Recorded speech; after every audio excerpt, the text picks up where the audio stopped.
मेरे प्यारे दोस्तों, आइए शुरू करते हैं श्री सत्यनारायण भगवान की व्रत कथा। पहला अध्याय।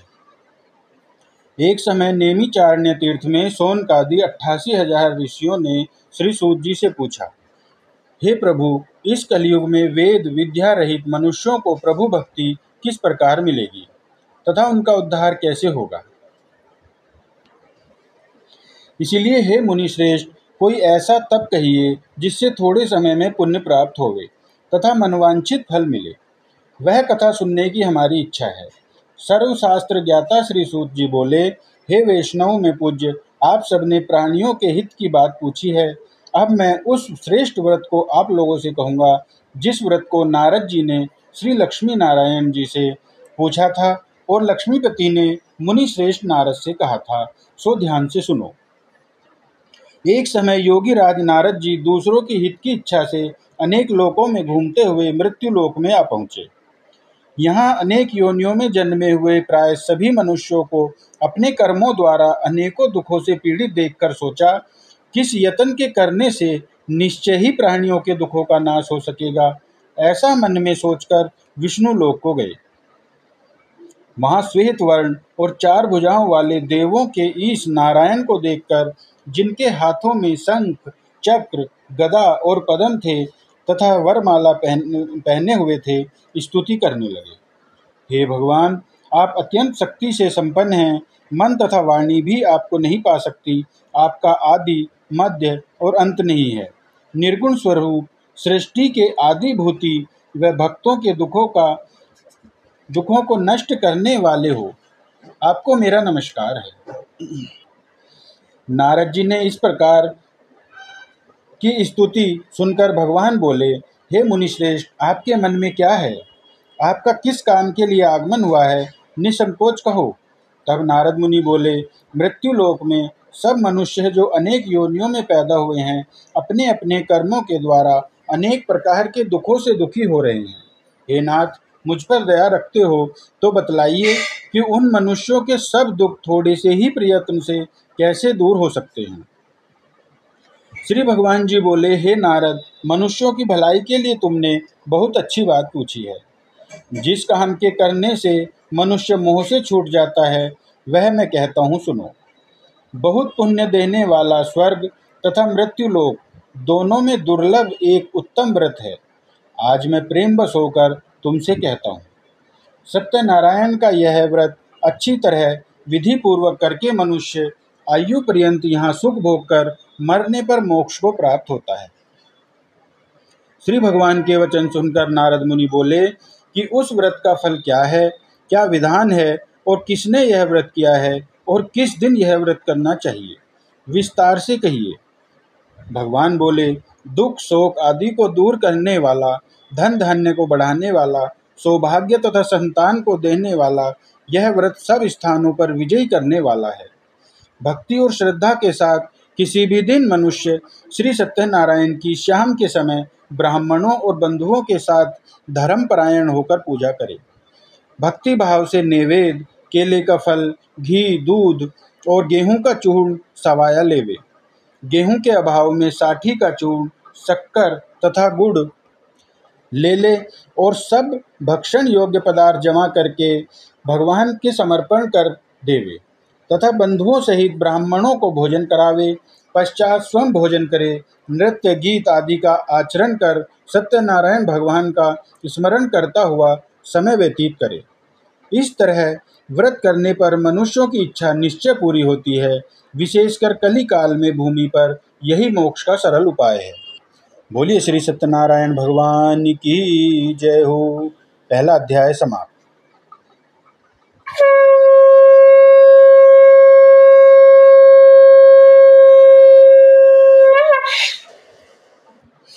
आइए दूसरा अध्याय करते हैं। सूत जी बोले, हे ऋषियों, जिसने पहले समय में इस व्रत को किया है उसका इतिहास कहता हूँ, ध्यान से सुनो। सुंदर काशीपुरी नगरी में एक अत्यंत निर्धन ब्राह्मण रहता था। वह भूख और प्यास से बेचैन हुआ नित्य पृथ्वी पर घूमता था। ब्राह्मणों से प्रेम करने वाले भगवान ने ब्राह्मण को दुखी देखकर बूढ़े ब्राह्मण का रूप धर उसके पास जा आदर के साथ पूछा, हे विप्रवर, नित्य दुखी हुआ पृथ्वी पर क्यों घूमता है? हे श्रेष्ठ ब्राह्मण, यह सब मुझसे कहो, मैं सुनना चाहता हूँ। ब्राह्मण बोला, मैं निर्धन ब्राह्मण हूँ, भिक्षा के लिए पृथ्वी पर फिरता हूँ। हे भगवान, यदि आप इसका उपाय जानते हो तो कृपा कर कहो।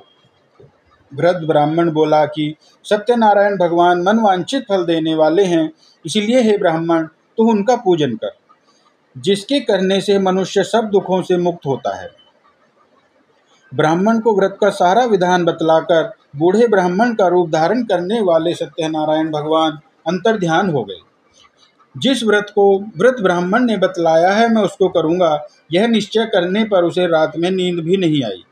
वह सवेरे उठ सत्यनारायण के व्रत का निश्चय कर भिक्षा के लिए चला। उस दिन उसको भिक्षा में बहुत धन मिला, जिससे बंधु बांधवों के साथ उसने सत्यनारायण का व्रत किया।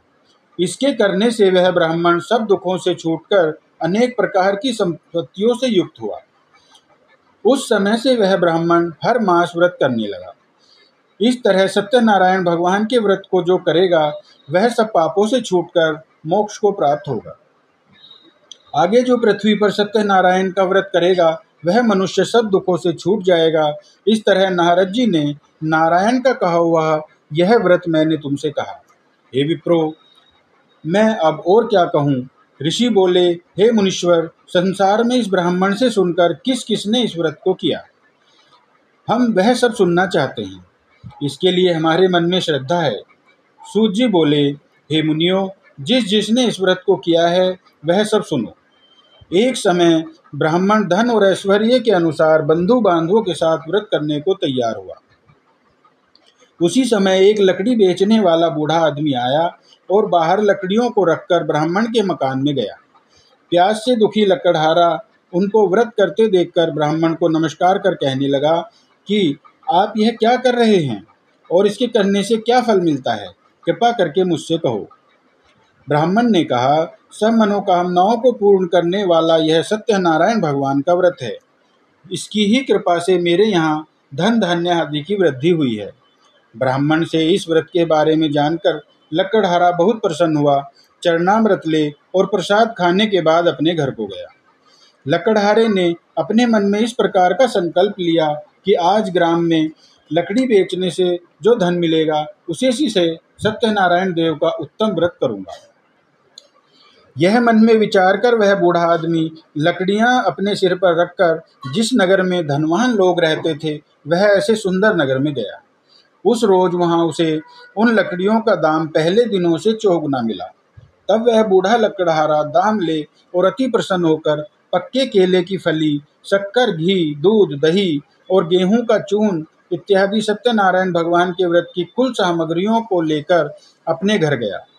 फिर उसने अपने भाइयों को बुलवाकर विधि के साथ भगवान जी का पूजन और व्रत किया। उस व्रत के प्रभाव से वह बूढ़ा लकड़हारा धन, पुत्र आदि से युक्त हुआ और संसार के समस्त सुख भोग कर बैकुंठ को प्राप्त हो गया। यह था दूसरा अध्याय समाप्त। बोलिए श्री सत्यनारायण भगवान की जय हो।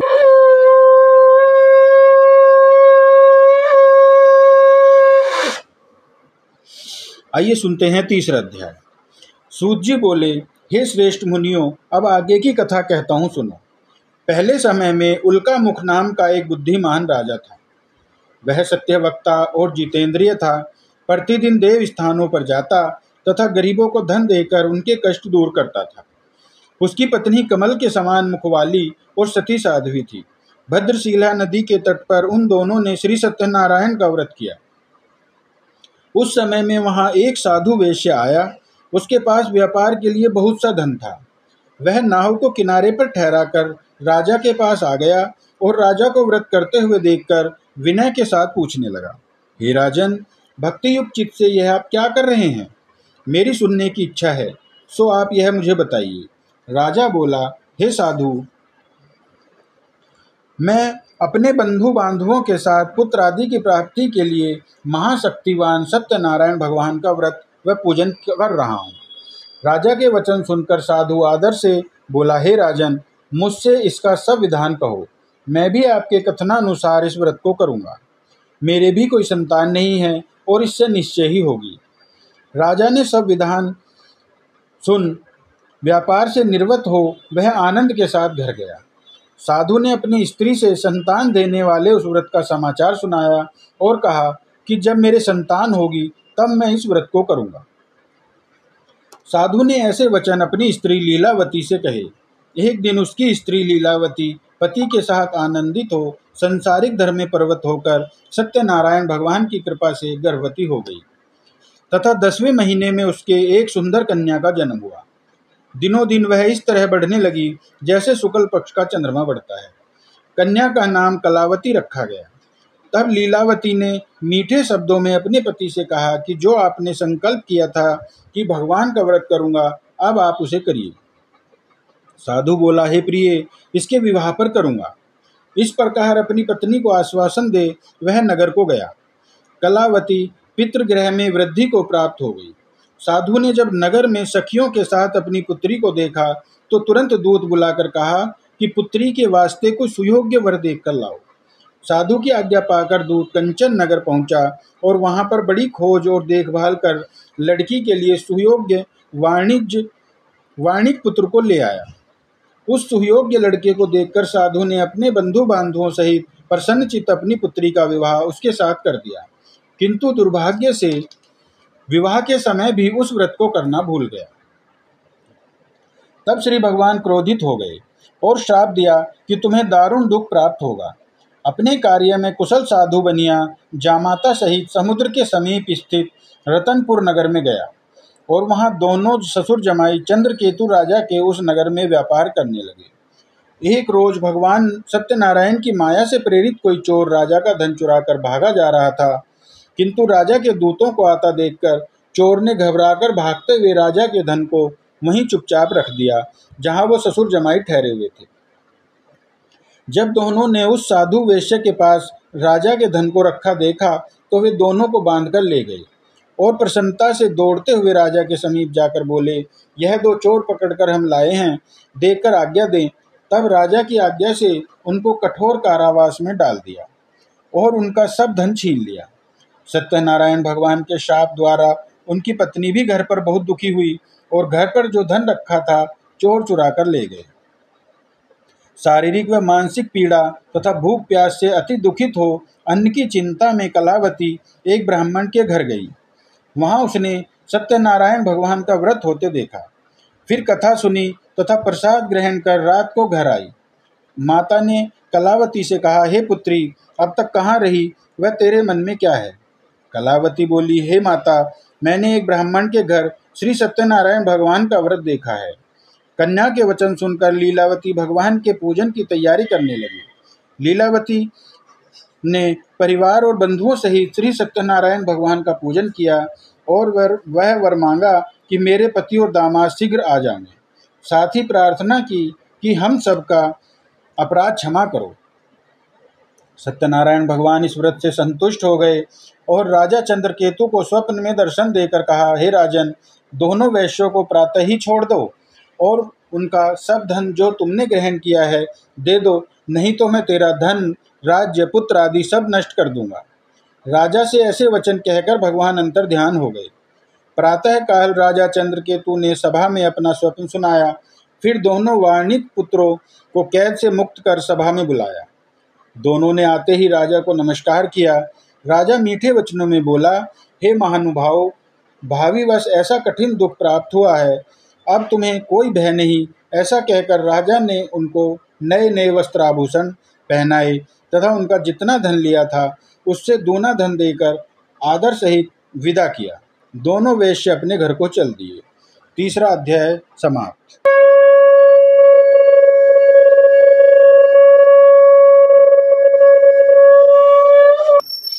चौथा अध्याय। सूत जी बोले, वैश्य ने मंगलाचार करके यात्रा आरंभ की और अपने नगर को चला। उनके थोड़ी दूर निकलने पर दंडी वेशधारी सत्यनारायण ने उनसे पूछा, हे साधु, तेरी नाव में क्या है?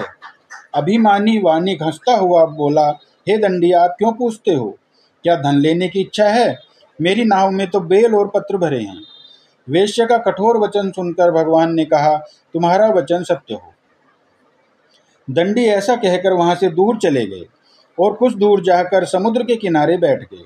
दंडी के जाने पर वेश्या ने नित्य क्रिया करने के बाद नाव को ऊंची उठी देखकर अचंभा किया और नाव में बेल पत्ते आदि देखकर मूर्छित हो जमीन पर गिर पड़ा। फिर मूर्छा खुलने पर अत्यंत शोक प्रकट करने लगा। तब उसका दामाद बोला कि आप शोक न करें, यह दंडी का शाप है, अतः उनकी शरण में चलना चाहिए, तभी हमारी मनोकामना पूर्ण होगी। दामाद के वचन सुनकर वह दंडी के पास पहुंचा और अत्यंत भक्ति भाव से नमस्कार करके बोला, मैंने जो आपसे असत्य वचन कहे थे उनको क्षमा करो। ऐसा कहकर महान शोकातुर हो रोने लगा। तब दंडी भगवान बोले, हे वाणिक पुत्र, मेरी आज्ञा से बार बार तुम्हें दुख प्राप्त हुआ है, तू मेरी पूजा से विमुख हुआ है। साधु बोला, हे भगवान, आपकी माया से मोहित ब्रह्मा आदि भी आपके रूप को नहीं जानते, तब मैं अज्ञानी कैसे जान सकता हूँ। आप प्रसन्न होइए, मैं सामर्थ्य के अनुसार आपकी पूजा करूँगा। मेरी रक्षा करो और पहले के समान नौका में धन भर दो। उसके भक्ति युक्त वचन सुनकर भगवान प्रसन्न हो उसकी इच्छा अनुसार वर देकर अंतर ध्यान हो गए। तब उन्होंने नाव पर आकर देखा कि नाव धन से परिपूर्ण है।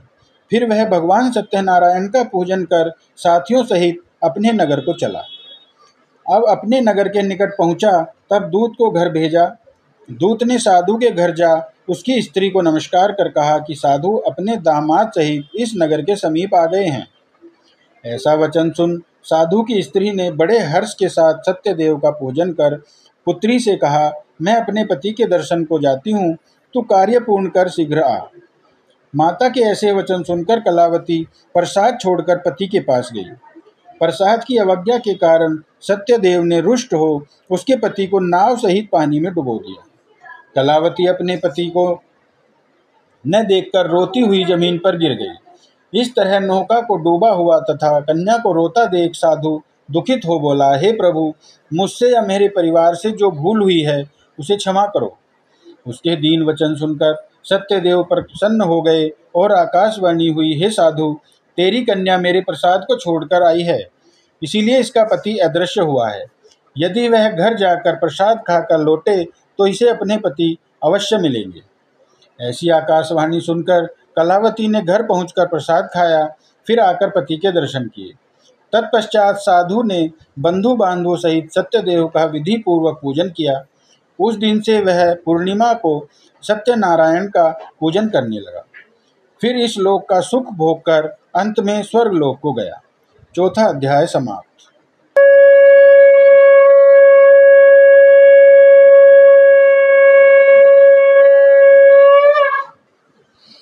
आइए सुनते हैं पांचवा अध्याय। सूत जी बोले, हे ऋषियों, मैं और भी कथा कहता हूँ, सुनो।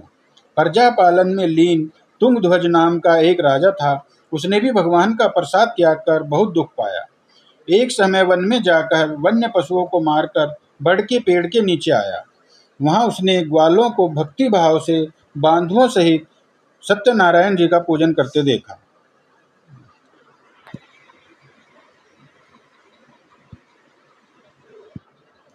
राजा देखकर भी अभिमानवश ना तो वहां गया और ना ही उसने प्रसाद ग्रहण किया और ना ही नमस्कार किया। जब ग्वालों ने भगवान का प्रसाद उसके सामने रखा तो वह प्रसाद को त्याग कर अपनी सुंदर नगरी को चला। वहीं उसने अपना सब कुछ नष्ट पाया तो वह जान गया कि यह सब भगवान ने किया है।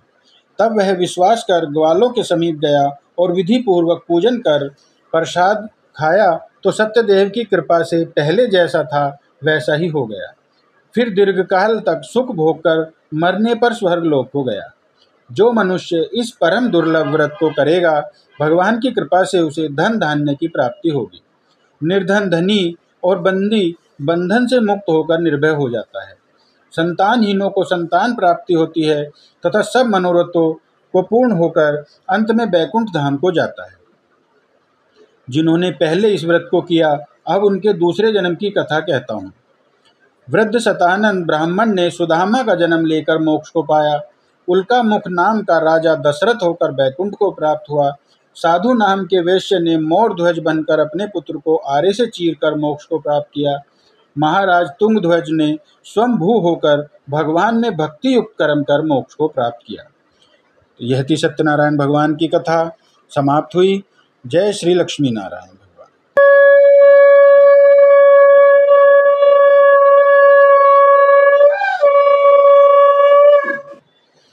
आइए अब श्री सत्यनारायण भगवान की आरती करते हैं। जय लक्ष्मी रमणा, श्री जय लक्ष्मी रमणा, सत्यनारायण स्वामी, सत्यनारायण स्वामी, जन पातक हरणा। ओम जय श्री लक्ष्मी रमणा। रतन जड़ित सिंहासन अद्भुत छवि राजे, नारद करत निरंतर घंटा ध्वनि बाजे।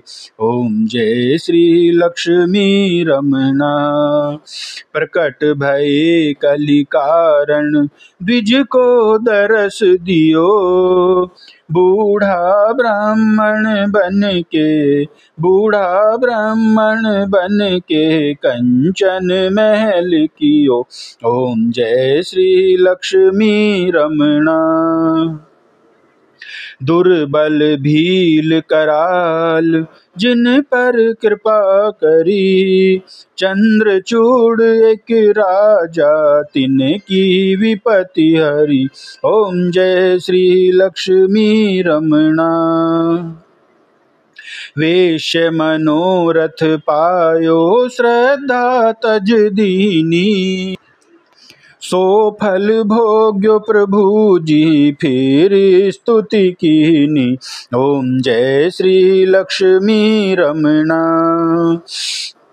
भाव भक्ति के कारण छिन छिन रूप धर्यो, श्रद्धा धारण कीनी तिनको काज सर्यो। ओम जय श्री लक्ष्मी रमणा। ग्वाल बाल संग राजा बन में भक्ति करी, मन वांछित फल दीनो दीन दयाल हरि। ओम जय श्री लक्ष्मी रमणा। चढ़त प्रसाद सवायो कदली फल मेवा, धूप दीप तुलसी से राजी सत्य देवा। ओम जय श्री लक्ष्मी रमणा। श्री सत्यनारायण जी की आरती जो कोई नर गावे, स्वामी प्रेम सहित गावे।